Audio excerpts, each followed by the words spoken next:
बिस्मिल्लाहिर्रहमानिर्रहीम। अस्सलाम वालेकुम दोस्तों, मेरा नाम है डॉक्टर लतीफ़ुर रहमान। दोस्तों, आज मैं आपको डॉग्स और कैट्स में अगर क्रोनिक डायरिया हो जाए तो उसको किस तरह ट्रीटमेंट करना चाहिए, कौन सी ट्रीटमेंट अप्रोच आप ले सकते हैं, तो इसके बारे में हम बात करेंगे। क्योंकि कुछ फार्मर आते हैं और बताते हैं कि हमारे डॉग को या कैट को काफ़ी देर से डायरिया लगा हुआ है, बहुत पुरानी मोक हो गई है, लेकिन हमारा जानवर ठीक नहीं हो रहा। तो ये मुख्तलिफ़ ट्रीटमेंट हैं, तकरीबन 9 किस्म की ट्रीटमेंट मैं आपको बताऊंगा। तो आप अवेलेबिलिटी के हिसाब से और साइन एंड सिम्टम के हिसाब से और अपने तजर्बे के हिसाब से इन ट्रीटमेंट को आप इस अपने जानवर पे लागू कर सकते हैं।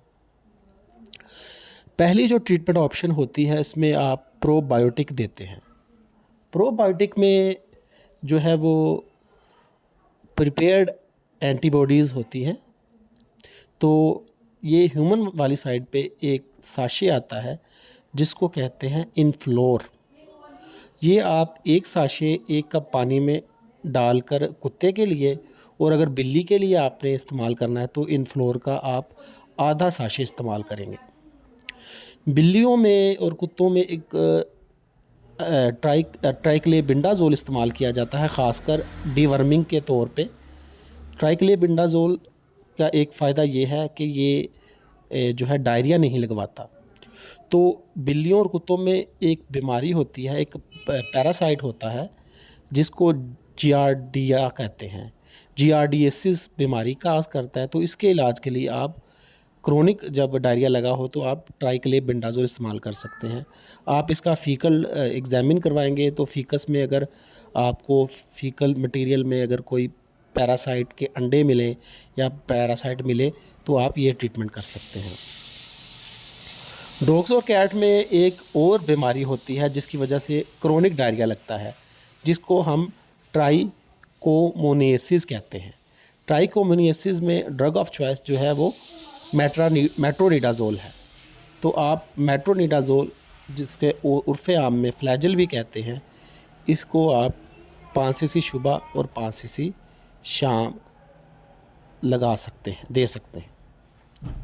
डॉग्स और कैट में लैक्टोजन इंटॉलरेंस की वजह से भी बाज़ का डायरिया लगा रहता है, क्योंकि कैनाइन जो है वो ज़्यादातर गोश्त खाने वाले जानवर होते हैं। तो अगर कैनाइन की मोक ना हटे तो इसको ग्लूटन की एलर्जी भी हो सकती है।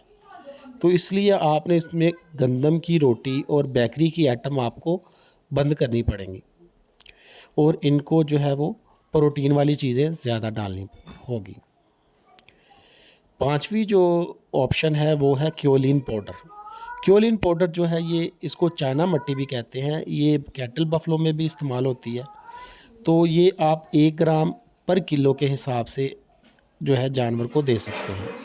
अगर आप इसको चावल की पिच में देंगे तो ज़्यादा रिज़ल्ट आएगा। कुत्ते बिल्ली का वज़न जो है वो 5 किलो से लेके 20 किलो तक होता है, तो आप 1 ग्राम से 20 ग्राम के दरमियान दे सकते हैं। जो छठी ऑप्शन है उसमें आप मलट्ठी इस्तेमाल कर सकते हैं। मलट्ठी जो है, जिसको इंग्लिश में लिकोराइस भी कहते हैं, ये तेज़ाबियत और मोक के लिए बहुत अच्छी है। 7वीं ऑप्शन जो है वो है टर्मरिक, जिसको हल्दी कहते हैं। डॉग्स और कैट में IBD इन्फ्लेमेटरी बाउल डिजीज़ होती है, तो ये इन्फ्लेमेटरी बाउल डिजीज़ को ट्रीट करने के लिए आप हल्दी का इस्तेमाल भी कर सकते हैं। इसके अलावा आप डाइजेस्टिव एंजाइम जो है वो इस्तेमाल कर सकते हैं, और 9वें में आप विटामिन B12 भी इस्तेमाल कर सकते हैं। विटामिन B12 जो मोक परेशानी की वजह से होती है ना, बाज़ डॉग्स और कैट्स परेशान हो तो उनमें भी मोक नहीं हटती, और डाइजेस्टिव एंजाइम आप दे सकते हैं। एक सिरप आता है ह्यूमन साइड पे जिसको एप्लाज़ाइम कहते हैं। एप्लाज़ाइम जो है इसलिए अच्छा है कि इसमें डाइजेस्टिव एंजाइम भी होते हैं और विटामिन B12 भी होते हैं। वीडियो देखने का शुक्रिया। उम्मीद है कि आपको वीडियो पसंद आई होगी। अच्छा जी, अल्लाह हाफ़िज़।